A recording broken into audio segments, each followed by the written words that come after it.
Hey guys, welcome back to another episode of Shaking Up the Game with your hosts Haley and Ari.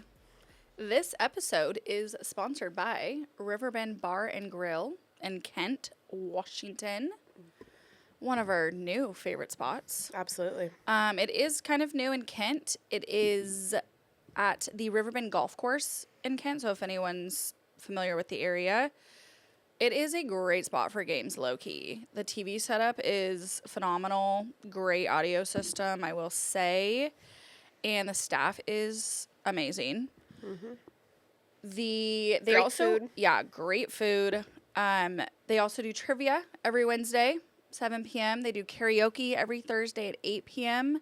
And then if you like and follow the Instagram and Facebook page, there is something else coming soon to Friday and Saturday nights at Riverbend, so stay tuned for that. On top of that, yeah, Shaking Up the Game will be hosting a Seahawks watch party on Thursday, September 25th, when the Seahawks take on the Cardinals Thursday Night Football. Mm-hmm. We all know that, like, when you finish work, you're driving home for the 5:15 game. You don't really want to cook. You don't really want to rush. So just head on down to Riverbend. Yeah, we're going to have drink specials, food specials. We are going to be just doing fun things, having the game on full blast while they're playing, and then, like, music during commercials, which is our dream setup. Yeah. So it'll be a good time. Come to Riverbend Thursday the 25th, but also just come to Riverbend all the time. That part. Okay. All right, let's get into it. This is a full Seattle-filled episode. We're going to highlight the Seattle Mariners' recent tear through the MLB. Hell yeah. And your Seattle Seahawks' first win of the 2025 season. Woo! Finally. Yeah, it feels good. Feels good. I'm feeling like to be a Seattle sports fan right now. Feels good, which I can't believe that's coming out of my mouth. We haven't got to say that a lot in our life, but I'm saying it, and I'll say it to anybody that walks down the street. Big facts. Don't talk to me. No. Okay, let's get ready to talk about the Seattle Mariners really quick. Oh, right. Okay, please pause. For station identification. If you know, you know. Okay. Is it even? What's it look like? Am I good? Yeah. No. She's drunk. She is drunk. I'm not. Okay, if you're not. How about that? Gorgeous. Okay, gorgeous. If you're not on video, you're welcome. We figured since the mustaches are doing so well for the Seattle Mariners, along with the Etsy Witch, we thought that we would just rep the mustaches as well. Yeah, just like for a couple minutes. Yeah, not because long. I can't speak that well with it. And like, what do guys do with this? It feels like a caterpillar on my face. I feel like we're the Mario Brothers. Yeah. Well, we are. Did you know they were plumbers? Yes. Yeah. Didn't I send you a Snapchat one night when I was gardening? I learned that in the movie. So I did too. I was gardening. And I was watching the Super Mario Brothers movie, and I just go, and it all clicked, and I go, oh my God, they're plumbers. That's why they're always going down the green tubes.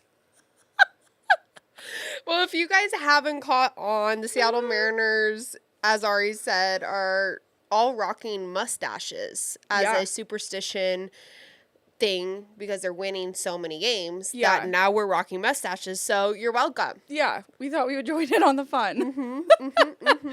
Alongside the Etsy Witch. Yeah, and if you haven't caught our last episode, tune into our interview with Steven, who was the fan who went on Etsy, purchased the Etsy Witch, and started this Mariner streak. Which he is now a Seattle hero / legend. Keys to the city. Yeah, keys to the city immediately. Okay. So. Mustache.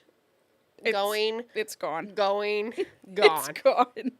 Just like Rick Rez says, goodbye, mustache. There we go. Oh, don't they go this way? Oh, yeah. You know, I'm glad that we don't know which shape mustaches go.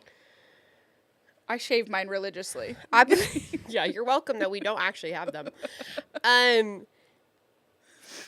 want to say this loud, and I'm going to say this proud. Okay, let's hear it. The Seattle Mariners are in sole possession of first place in the AL West. Woo! Woo! How the did we get here? I'm not going to lie. Since Ari and I started shaking up the game, that is the first time I have ever been able to say that. Oh. Was it? Shit. Right? I mean, beginning of the season we were for a little bit until we lost seriously. it. But like in September? When it matters. Wow. When it matters. When it matters. We're sole possession. It's a tight race. Continues to be a tight race between the Mariners, the Houston Astros, and the Texas Rangers. The Texas Rangers and the Houston Astros are currently playing a series, so that will help break that standings up a little bit, because right now it's between 3 games and between top 3. It's giving more respect for the AL West. What do we think? For sure.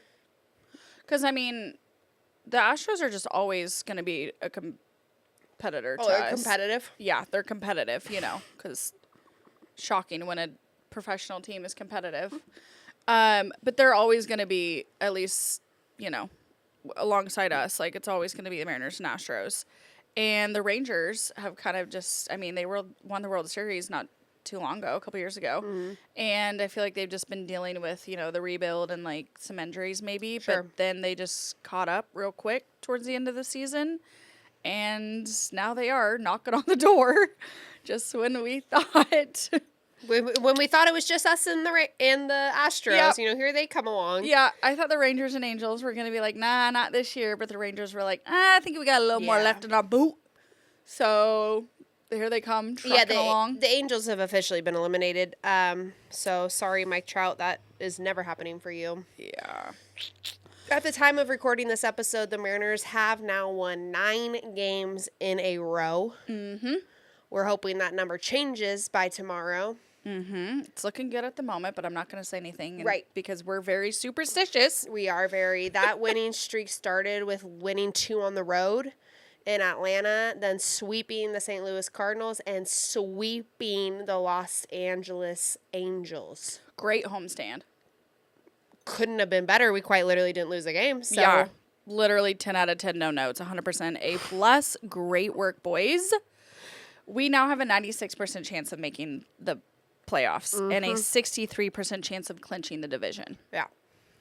So you're saying there's a chance? There is, like, a large chance. Yeah, there's a heavy chance. There's a heavy chance also that we're making the playoffs. It's insane. That's what it is. That's the only chance. Yeah.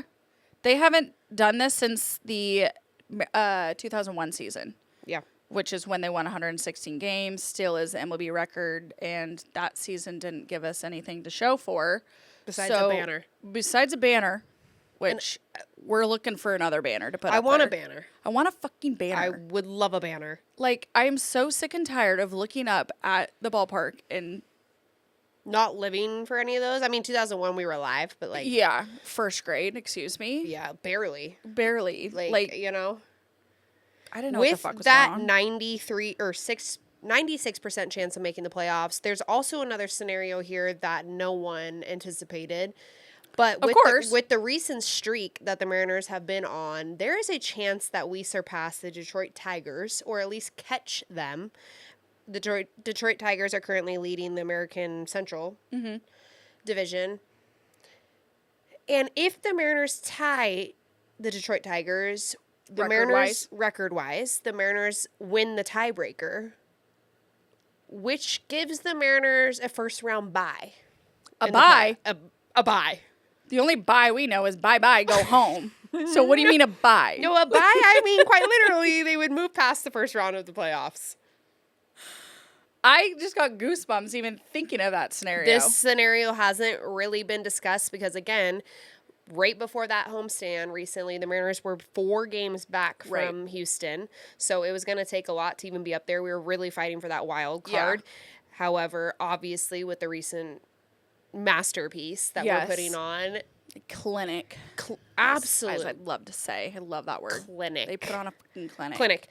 Now there is talk about what that could mean for the Detroit Tigers if we catch up. Obviously, they would have to, lose some games and... Right. There's 12 games left at the time of this episode. Oh, my God. And I know it really puts it into perspective. However, how amazing would that be? Absolutely insane. I just, like we said on our TikTok or on one of our episodes, but it was very resonating with people on TikTok that, like, if if we get a lick of the playoffs, if we sniff the playoffs, we're going to all blow up. A first round bye? No. Oh, I didn't even think of that option. I didn't even discuss that. I haven't even processed that. Blow up. What's more than blowing up? No, you won't be able to speak to me if we get a first round bye. Oh, no. Nobody will hear the end of this. And what Ari and I need, this is a public service announcement. We have been Mariners fans our entire life. As we've said a million times, you're born out the womb. We bleed teal. No, yeah, you can tell by the wrinkles on our face and the grays and the acne. And the Soto Mojo acne. Yeah, like we would be like absolute dime pieces if we weren't fucking Seattle sports fans since we came out of the womb. Yeah, well, we all have known what has happened the last 20-something years, right? The drought. Yeah.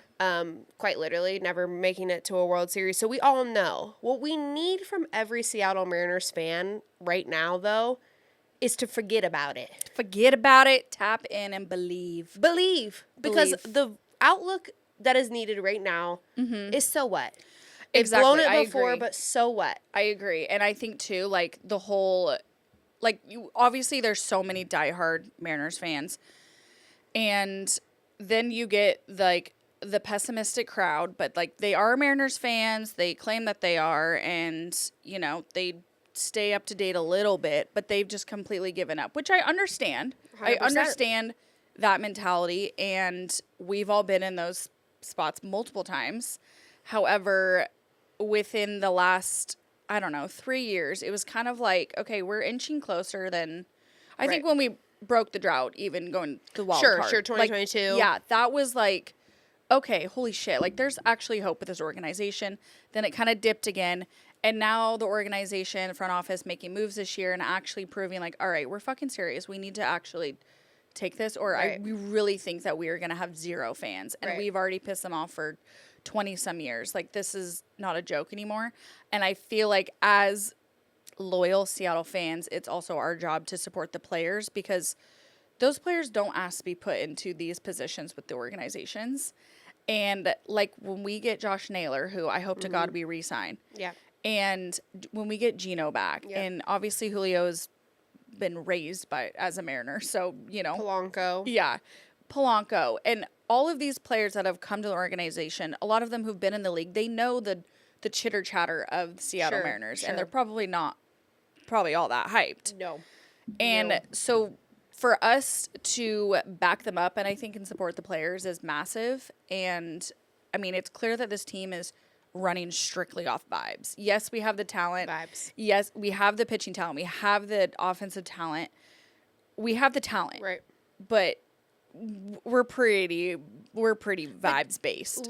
So like, let's continue to bring the vibes. Absolutely. Don't be like, they're going to blow it. They always do. It's like, shut the fuck up. We've been hearing this a lot. Yeah. And we know it. I've been pessimistic many times in my life. Oh, yeah. But every September, if we're close, we're tuning in. Because to Ari's point, the roster was not the same last year. The roster was not the same the year before. So for those players that are new, give them all you got. Exactly. And it's like, okay, I understand if we literally had the same rosters last year. I would be like, clearly we're not trying.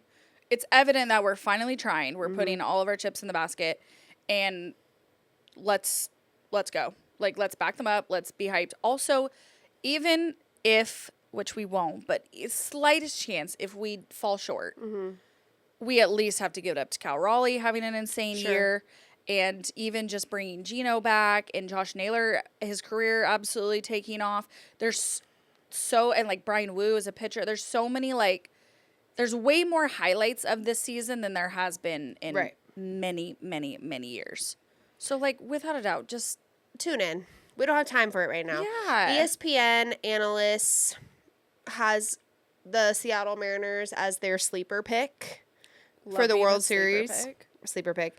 With a couple quotes from anonymous executives. One American League exec said Seattle has one of the best teams we've seen there in years. If there is a real sleeper in this entire playoff field, it is the Seattle Mariners. A second executive said, Seattle is my surprise team. I think a bad year for pitching in Seattle could get flipped on its head in the postseason with their starters picking it up. Hey, you know what? I will gladly be a sleeper team. Honk shoe, honk shoe, honk shoe. Call me a sleeper team. We're fucking waking the fuck up now, and we're coming in hot. No. And the thing is, no team in the Major League wants to come to Seattle to play right now because the Mariners are absolutely putting on a clinic at T-Mobile Park, going 23-6 in their last 29 home games since the All-Star break. We love being home. We love being home. You know, we haven't loved playing on the road, but they're going to turn that around right now. Like we say, we are a part of that.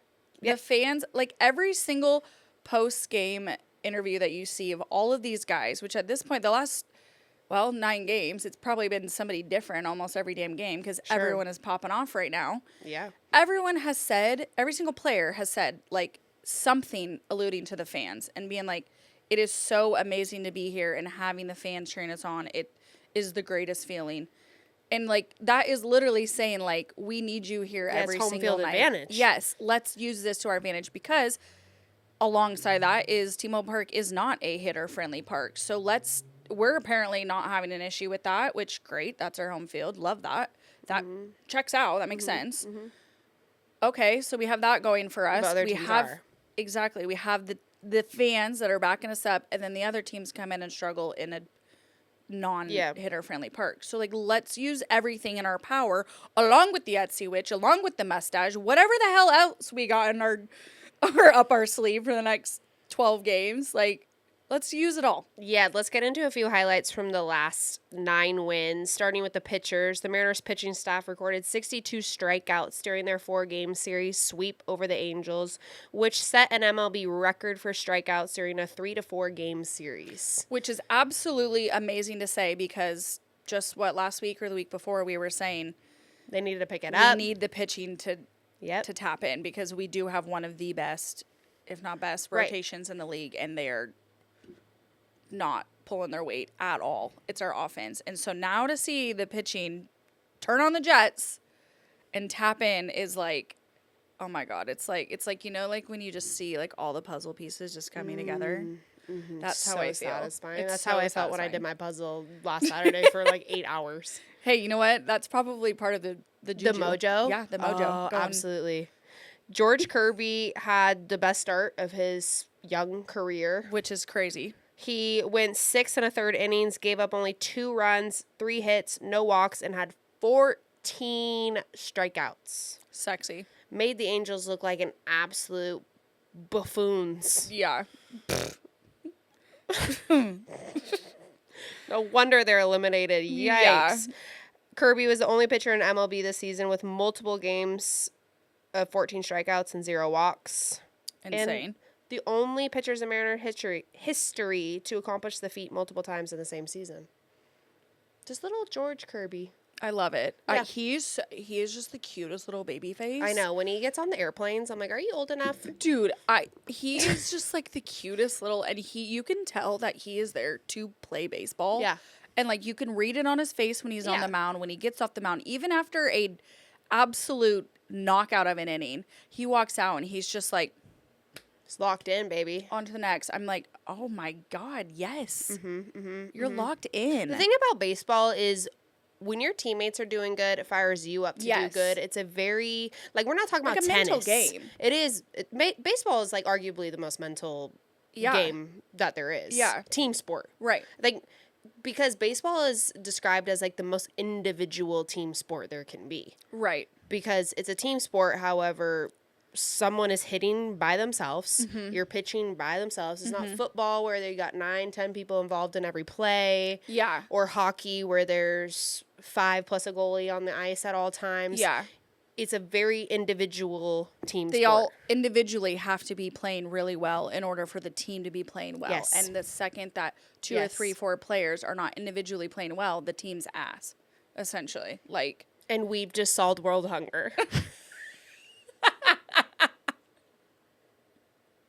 It's all just making so much sense, isn't Dude, you know someone listening to this, bless your soul, heard that and was like, okay, maybe baseball isn't that boring. Maybe it is that lit. Maybe it's very psychological. Honestly. But it's all about one pitcher's doing good, the next pitcher's doing good. Brian Wu has been lighting it up as well, which again is helping lift the other starters up. Yeah, incredible season. Currently 5th in the AL with ERA with a little over 3.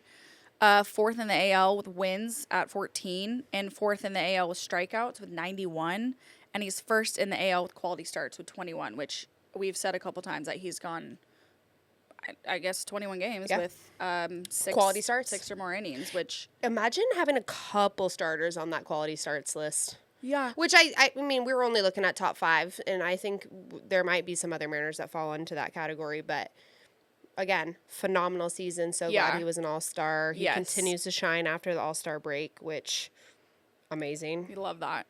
So the Mariners, again, are pulling their weight because as Jeff Passan said last week that the Mariners' key to the playoff run is the starters... The pitching starters.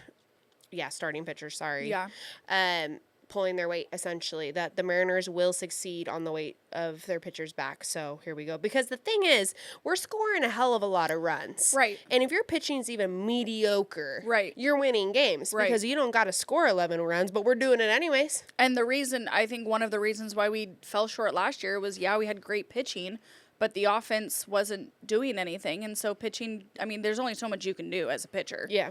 And, I mean, even just allowing the team to get 2 or 3 runs, but if the Mariners are scoring 1 run, you're losing the game. Yeah. So now the fact that the pitchers are holding their weight, allowing less runs, and we're scoring 5, 6, 7, 8 runs a game, hello, that's a win. Hello, that's World Series Hello. Hello. A couple of the offensive players that are helping Mariners make this push, starting with Josh Naylor. Oh, I love him. Josh Naylor, big discussion right now if the Mariners will sign him in the offseason. Jerry DiPoto did say that he would love to get that done, so that is in the works. He just seems happy to be in Seattle. He's very happy to be in Seattle. I agree. The smiles, the vibes, he's going to cost us just a solid amount of money. The one downside is that he's a corner position that doesn't hit a lot of home runs. For us, he's doing just fine. Yeah, this is the best he's played in his career. Yeah, the market, he falls short on, the big, mumbo-jumbo first baseman that just sits there and... But, I mean... I like it. It seems like he's turning upwards anyway, so... So, they're looking at a 4-year, $80 million contract, something along that line. But the biggest shock for any MLB writers right now is the fact that Josh Naylor has stolen 30 bases. Yeah. Big boy can move. Because on the speed charts, he's, below Salvador Perez. He is... Slow Joe. I have no fucking excuses. The NFL Combine, but whatever they do for baseball, those reports, he's down there, in the 200s. Yeah, no, I remember when he came to the Mariners, and it was, one of the first few games, if not the first, he, stole a base, and everyone was like, what the what? Okay, so we got a hitter at pretty much no cost to us. Yeah. And he's hitting great, and... He steals bases now? Yeah, he stole 16 bases without being caught once. Hello? Which is wild. What? How are we doing that? This is my thing. This is how he's doing it. Okay. Which is one of my favorite things about Josh Naylor. He's just got the baseball IQ. Yes. Because you're reading the pitcher. Yes. Like nobody's business. There's people that have the IQ and there's people that don't. He's a smart baseball player. He's reading pitches. He's seeing situations correctly. And he's essentially just taking advantage of certain situations. I think his baseball IQ is through the fucking roof. Yeah, which, I mean, if you're slower and then you have... It doesn't matter. If you have a higher IQ than somebody who's fast, that person who's fast could be going and just getting out every single time. Yep.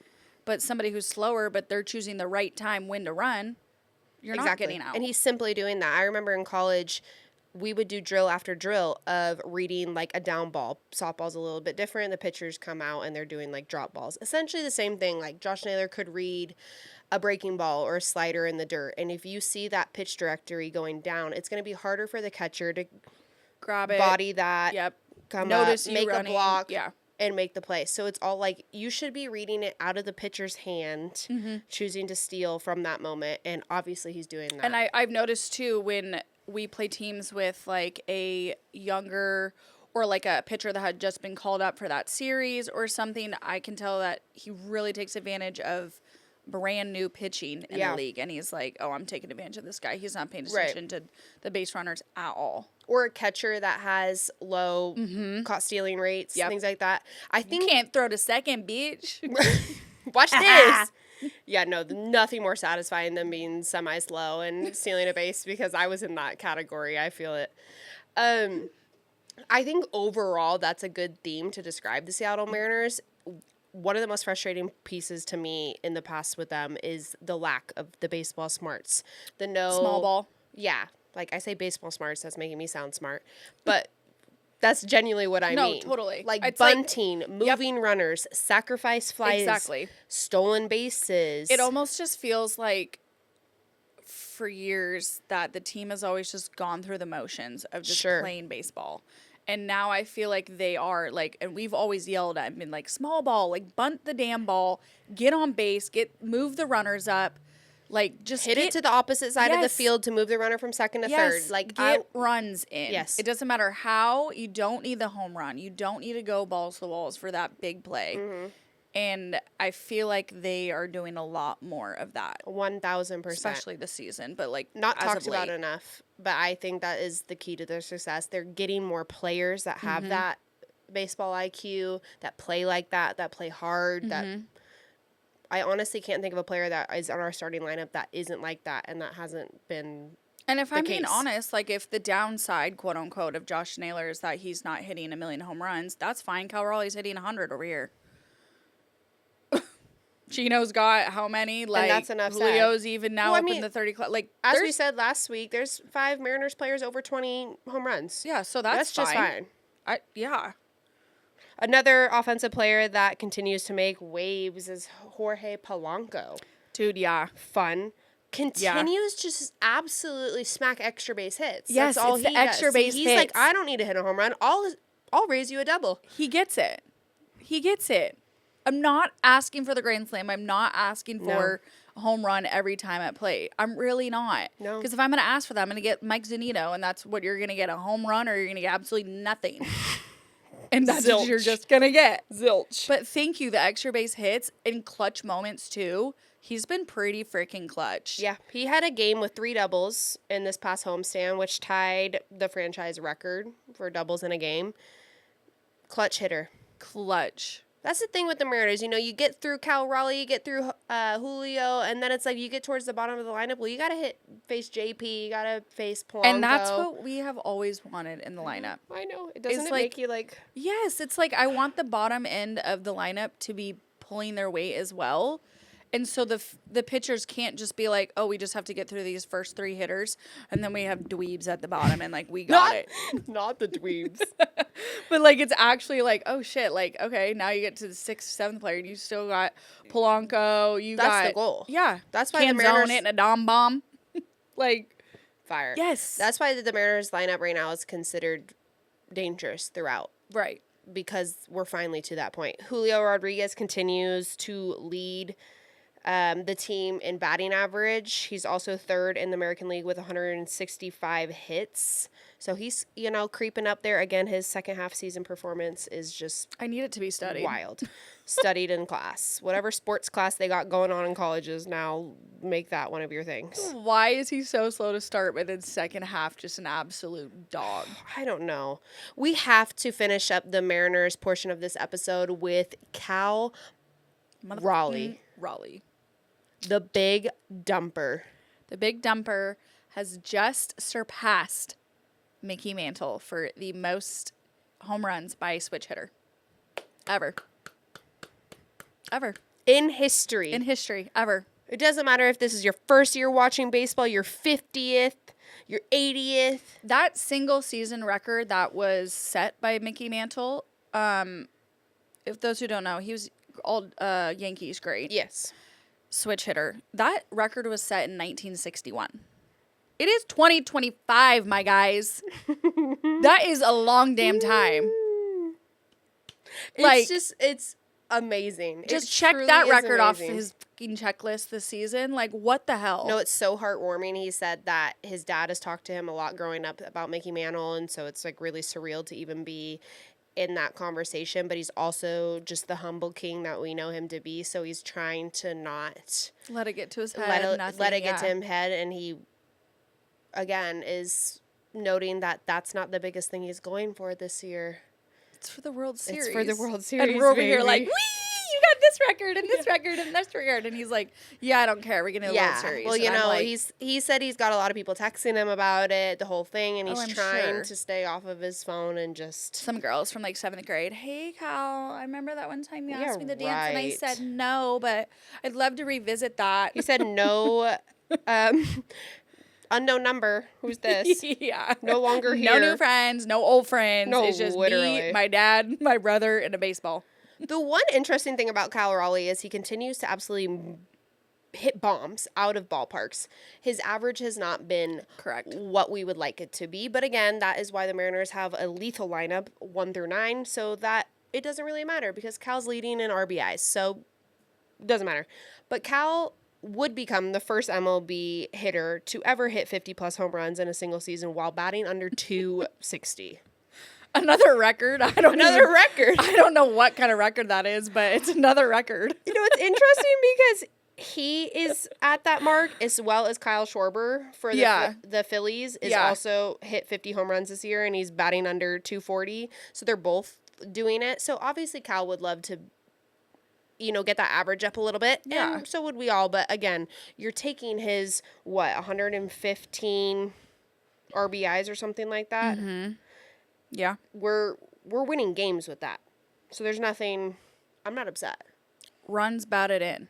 Runs batted in. But that goes as a shout out to all of Cal's teammates because there ain't no runners on the bases. He ain't batting many in. Correct. There's nothing I love more than when you get the carousel going. Oh, my God.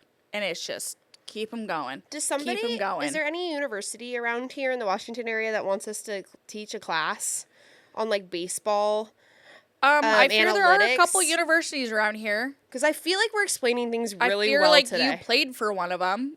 Oh, no, I know there's one, but I'm saying, like, this feels like a college course that we're giving today. A little bit, yeah. You know, like, runs batted in, baseball IQ, and they say girls don't know ball. Well, how about this? A lot of you love to say it.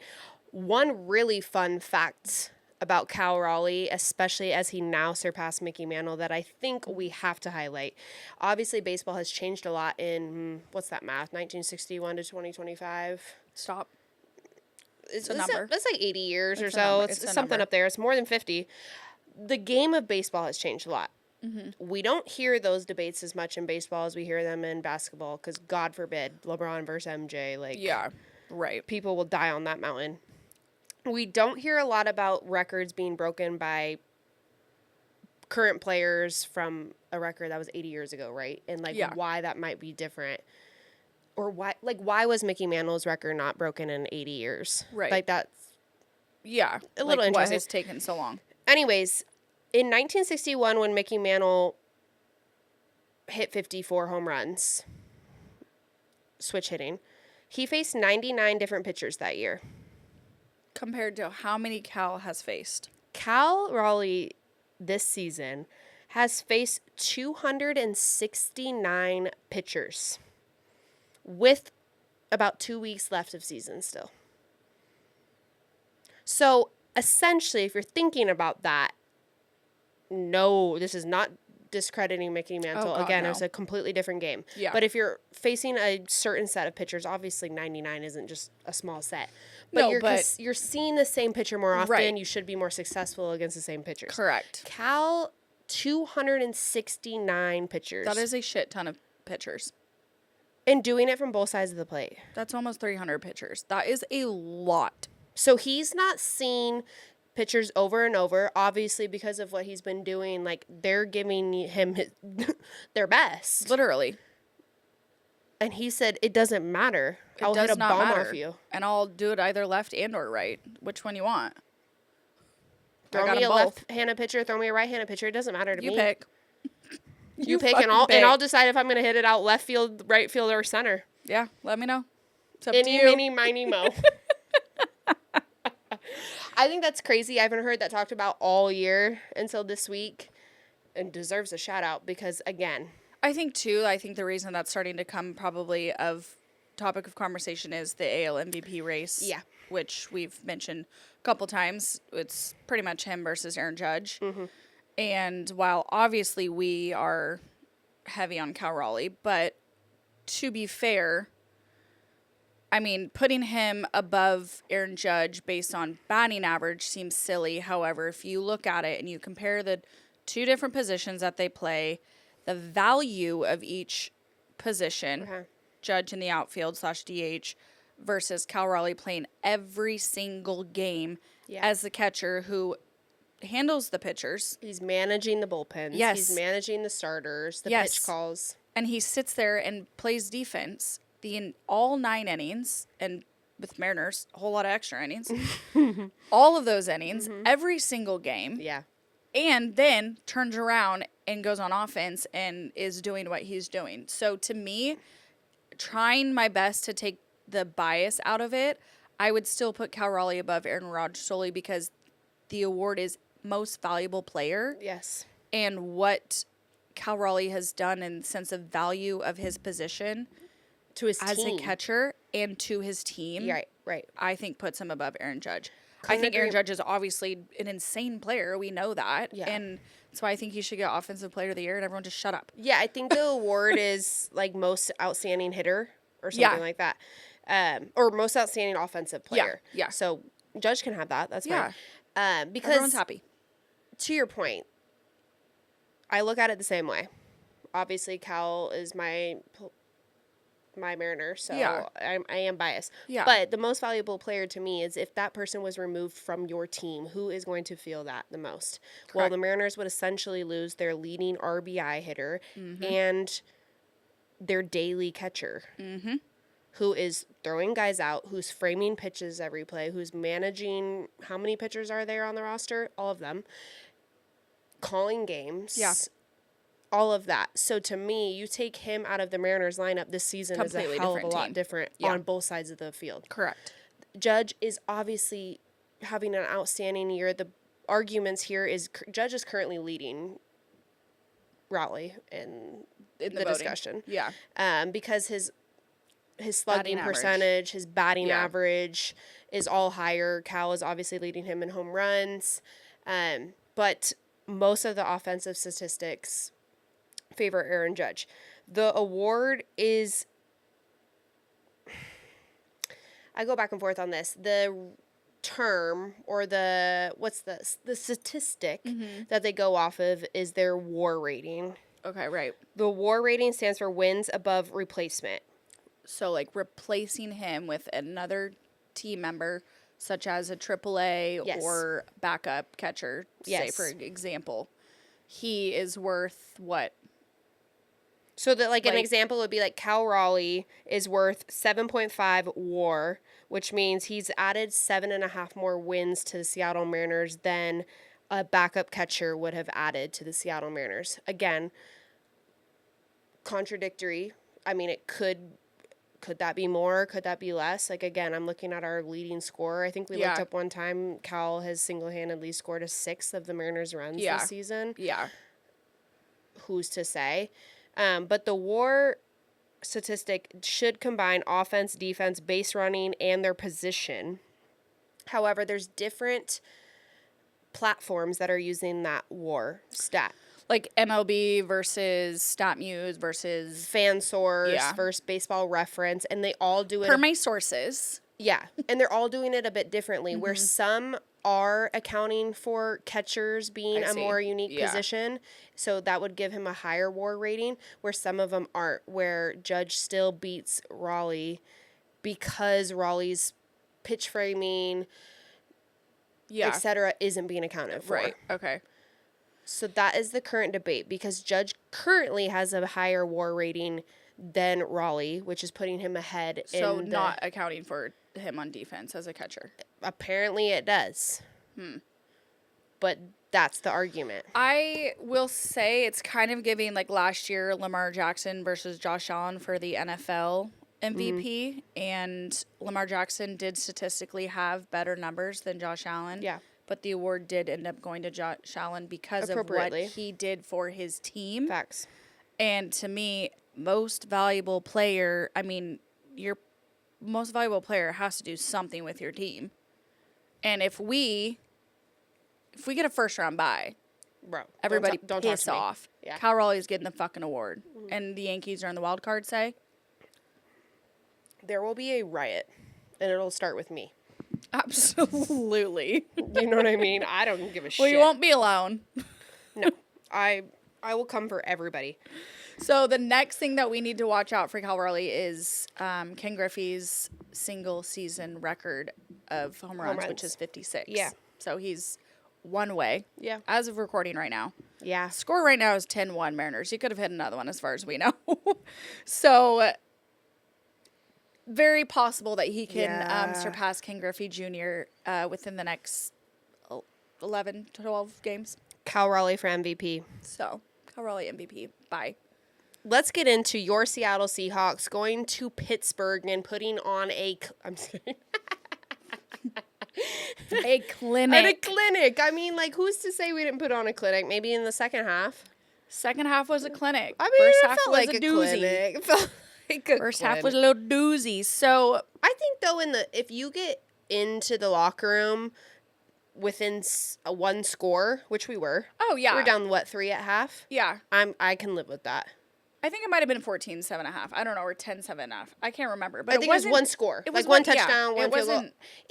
If you're going to the locker room down one score, I'm not shitting myself. No, and I actually, so after, we'll get into a little recap of the game, but I did see Sam Darnold say that, like, when they went back to the locker room at halftime, he understood that he kind of fucked up through 2 interceptions first half. Sure. But he realized that the score was not a complete blowout and that those were all on him and that he was feeling very, very, very optimistic going in the second half. Okay. Being like, I can clean this up because if I clean this up, then we're good. Everyone else is on their P's and Q's. It's me fucking up. So if one person, a.k.a. me, just has to clean up, then we're winning this game. It's really nice to hear that because I felt like that. Dude, I know. I felt like that. We even said last week, if your quarterback can have a mediocre performance, but your defense stays solid, like we're gonna win a lot more games than you think. You don't need the most elite quarterback in the NFL. No, if you have a solid defense. If you have a solid defense that can keep you in the game, and if you have offensive playmakers, and then I mean, look at the Eagles with Jalen Hurts. He's not like throwing that ball like dimes all game and doing all of that. Like that was the whole argument last year. It's like, well, you don't need to be this superhero star quarterback because your entire team's doing that, and you just got to get out there and put the ball in the right spot and don't fuck up. Precisely. That's essentially all you got to do. Well, Sam Darnold started doing it.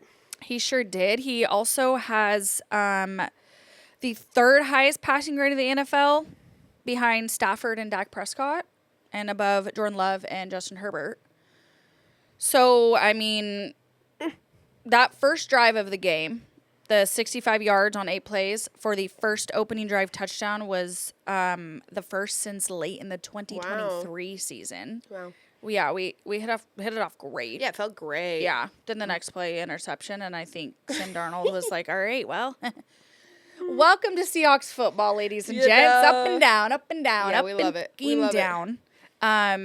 However, we did become the first team to beat Aaron Rodgers as a Packer, Jet, and Steeler. Doesn't that feel fucking good? That might be my most favorite stat of the whole. Doesn't that feel fucking good? Oh, feels phenomenal. Remember when somebody in one of our TikTok comments asked, like, why do you guys hate Aaron Rodgers so much? Oh, I thought you were going to talk about the 'Cause we guy own that him. was going to literally fight us at the bar and ask the same thing. I'm like, because we own him. He might own the Bears franchise, but The Seahawks own Aaron Rodgers. we own Aaron Rodgers no matter what fucking colors you're wearing. Put on whatever jersey you want in the NFL. We're beating you. Yeah, we're putting your ass in a wheelchair.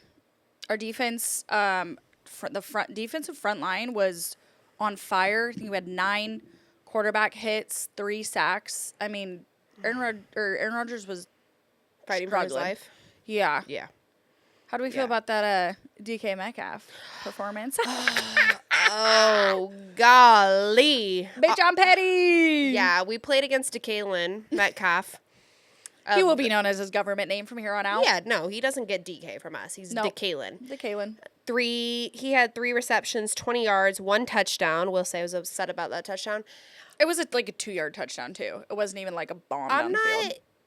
I have nothing to say other than the majority of time DeKalen was on my TV was in regards to the pushing and shoving with Tyreek Woolen and the announcers actually finally speaking on the amount of unsportsmanlike conduct penalties he receives. He didn't get one, but going back to the years in Seattle. Didn't I say when we were watching that, I was like, oh my God, you guys keep pushing his buttons. They were. Do it. All you have to do with DK is just do a little poke. Poke his butthole. Do it. Get him riled up. So I want to see it. That was sick pleasure for me to watch because that was one of the hardest things about DeKalen when he was a Seattle Seahawks. That was one of the main reasons why when we did trade him, we were like, I mean, well, okay, sick and tired of the unnecessary 15-yard penalties because you're down the field scrapping with somebody, and in reality, you just drop the damn ball. Well, so right, and I think what happened was a lot of that.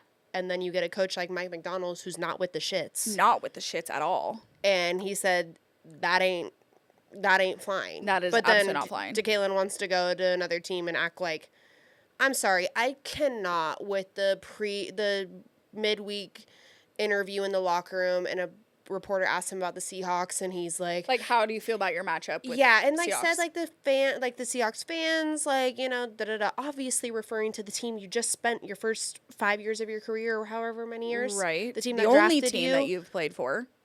And he's like, at the reporter, he's like, y'all just stay trying to make this about them, and said that he hadn't heard from anyone from the Seattle Seahawks. Okay, so when I break up with my boyfriend and he goes date somebody else, what am I supposed to do? Text him? Hey, have a good date night Friday. And you know what? It's giving... What? It's giving to me that if 52 players that you just played with, times however many years you were here, so if, no one's reaching out to you...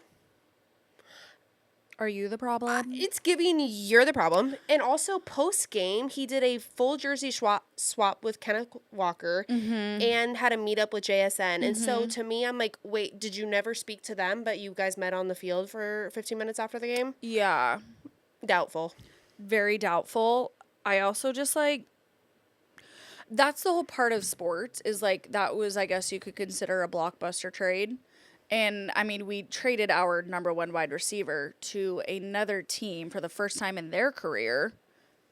It's going to be a headline when you play that team. No matter what player you are. I mean, hello, that is the name of the game. Any sport. Basketball, baseball, football. Right. If you play your ex-team, especially the only team you've ever played for, they're going to...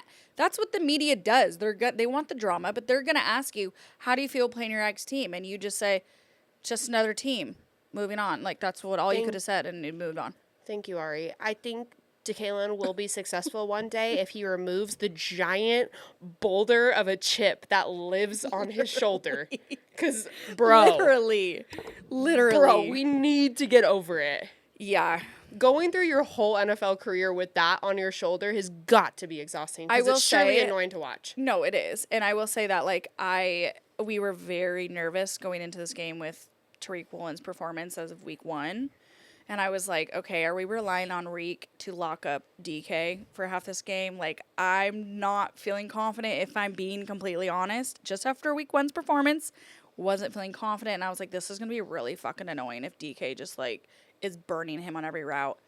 Reek did pretty damn good this week. Locked up. And I don't know if we give a lot of this credit to Mike McDonald because Reek isn't a great clutch player. He isn't good, coverage, but a ball hawk he is for sure. And, I mean, DK only had, 20 yards? Yeah. And a short touchdown pass, so... if we didn't have to talk about Reek during the game, so we're good. I'm taking that. Yeah. I'm fucking running with it. So, another great thing, because compared to our week 1 performance was pretty womp womp. We outgained the Steelers 395 yards to 267, which huge improvement from week 1. And I would say that the 2 interceptions that Sam Darnold threw in the first half was pretty much the only reason why the Steelers were even hanging around. Yeah. And once we came in that second half, we dominated. I think we outscored them like 24-3, I want to say. Mm-hmm. And it was pretty clear that I think as a team they felt a little more confident, a little more like. For sure. Week 1 was just a little dress rehearsal. We said that. Like, you got film from week 1. Mm-hmm. You went back to the locker room. That's your first full game with your full roster. And, hey, we got film on Aaron Rodgers. We got multiple years of film on Aaron Rodgers, so this ain't new to us. I will forever be confident in the way Mike McDonald's. I love the post-game press conferences after he loses. Like, he looks pissed. That won't happen again. Instead of this foo-foo attitude of, like, we tried our best. Yep. I'm so glad we are not hearing a lick of that from this man. I agree. It is refreshing as hell. Yeah. I'm sorry. I love Pete Carroll, but but that works tiring. When you're winning a lot of games, and it is what it is. But when you are in this position where like you can be really good, like now we have a top 5, top 3 defense in the league. Mm-hmm. We have the potential to go very, very, very far. Mm-hmm. We have an offense that is building an identity. If you have a head coach that is like, we don't have time to fuck around and lose pointless, meaningless games, chef's kiss. That's what we need. Yeah. And someone like Reek, who does have the potential to be really good, but whatever, his head's not in it and all this other crap. If Mike McDonald seems like he's not. No, he's not fucking the shits. Around. Like, he is like, I'm whipping your ass into shape. Yeah. And I appreciate that. Another player we also have to talk about is JSN. He currently ranks 2nd in the league in receptions and in receiving yards. He's, like we said last week, clearly number 1 after a great performance against the Niners. But something different this week. Cooper Kupp finally got involved. Yeah, Cooper Kupp made the trip to Pittsburgh. So everyone who said, he's washed. I know, which was so dramatic. I'm like, give him a break. He literally is on a brand new team, first game in a new city, home game. In and Sam Darnold, too, is new. New quarterback, new connection, new playbook. Like, I need everyone I need a lot of chill pills in my life, but I'm going to need y'all to take one. No, for sure. He had 7 catches for 90 yards, which seems like now him and Sam Darnold are heading in the right direction to build better chemistry. A couple rookies. Torrey Horton. Yeah. Torrey Horton. Horton, here's a who. Fire. He had 32 yards and a touchdown, which was his first rookie touchdown. And that was Sam Darnold's first touchdown as a Seahawks. So I was like, how cute, newbies. A couple other rookies were great. And Kenneth Walker had a bounce-back game. Mm-hmm. Much needed. You saw him on fantasy, yeah? You sure do. How was his performance on fantasy? Solid. Yeah. Solid. I liked that little back in gear touchdown there at the end, too.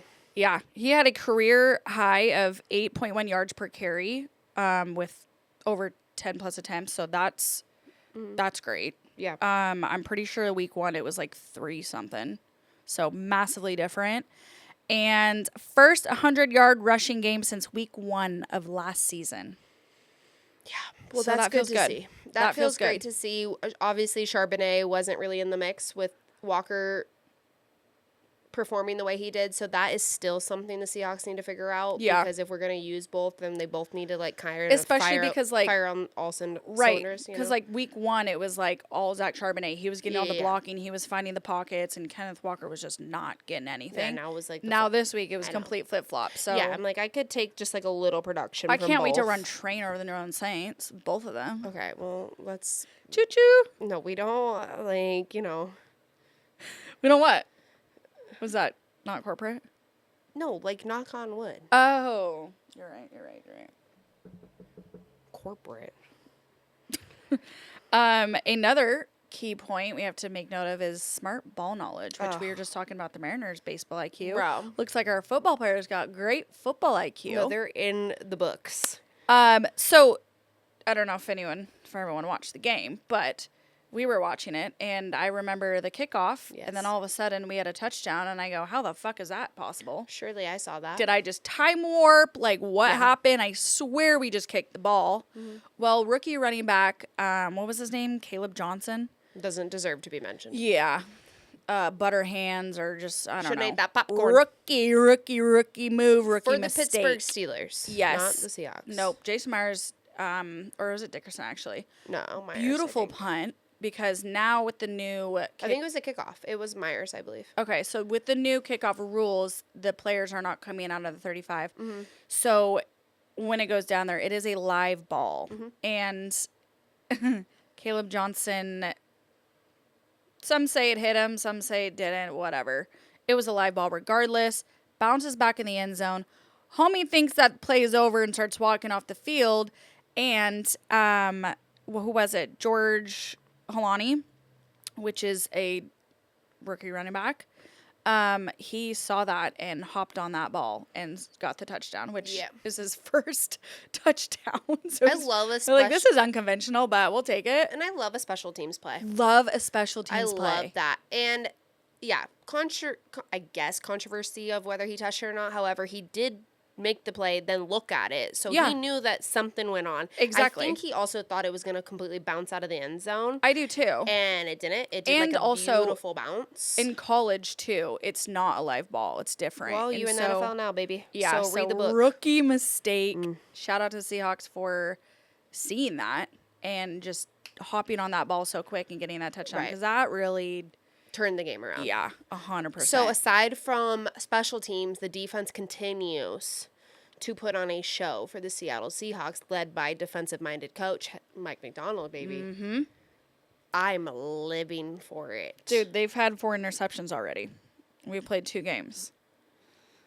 That gets me jacked up. That gets me jacked up. Yeah, I love that. I love making quarterbacks look like fools, especially Aaron Rodgers. Oh, my God, I know. God, how does the turf taste? I fucking love it. You know what? Also, too, we didn't have Witherspoon or Monwery. I know.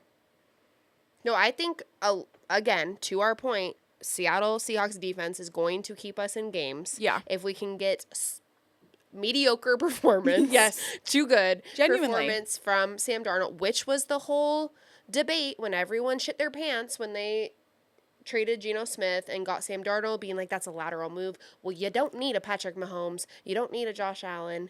Yeah. You need someone that's going to complete passes, move you down the field, and your defense will continue to dominate. And what we did with that is we just saved more money in order to pay for a better O-line, a better defensive front. Like, I'm sorry, Abe Lucas, I don't know if I saw whatever, like, video the Seahawks post on their Instagram of, like, the win, you know, the win camera, and they're all walking in the tunnel, and they're like, yeah, it's a dub, you know. Abe Lucas was, like, so slow, just looked dead. And I'm like, yeah, he had TJ Watt is absolutely locked up. I don't remember seeing. He was exhausted. I don't remember seeing TJ Watt his name called one time in that game. I mean, Sam Darnold would, I'm going to give Sammy D his credit because he was fighting for his life a few times. There was a lot of plays where there was one defensive player completely unblocked coming straight for him. So, let's lay off of him on the 2 interceptions because, it wasn't sitting back in the pocket and he's just throwing interceptions to the other team. Yeah. He was under pressure. Yes, and I think that's the key point too, is that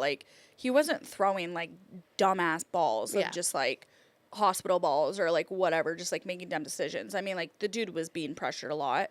Do you know who was throwing dumbass balls though? Geno fucking Smith leads the league in interceptions. And some of those were some dumbass balls. Yo, let me throw this to this guy in 3-man coverage. Sounds like a good idea. And their O-line's trash, not protecting him. Ashton Genty's getting no yards. How is that over there, bud? How is it? Yikes. Where's Jamal? How is it?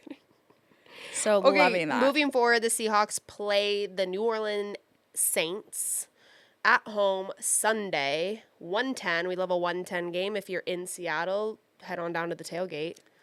Yeah. I have one question for you. Yeah, I saw there's a note that Ari's going to ask me a question. Survey finds nearly half of single Seahawks fans would take a Super Bowl win over finding true love. 51% of female sports fans would take a Super Bowl win over finding true love versus 46% of male sports fans saying the same. What's your take? Are you taking a Lombardi trophy or true love? Lombardi. And there we have it, folks. That's where we are these days. No, the fact that she felt inclined to ask me that because she has a boyfriend and I don't is fucking crazy. First of all, I feel attacked. Oh, I'll take the Lombardi Trophy over my boyfriend. I'm just kidding. I'm kidding. No, hopefully this is one of the episodes he doesn't listen to. You know what's so crazy too? Like when you were saying that to me, I genuinely wasn't really debating it. I was just more thinking in my head like this bitch just put me on blast for being single, but not. Well, I just was scrolling and saw that. And I go, this doesn't quite apply to me, but it does apply to you. Okay. So let's just get her take. It's crazy. That's crazy. Anyways, see you downtown Seattle. Yep. Sunday. Check out Shaking Up the Game Instagram for all things coming up. And again, check out Riverbend Bar and Grill in Kent, Washington. And especially come Thursday, September 25th for the Seahawks watch party against the Cards. Love y'all. XOXO. Shakers. I almost said Gossip Girl. I almost said Shakers.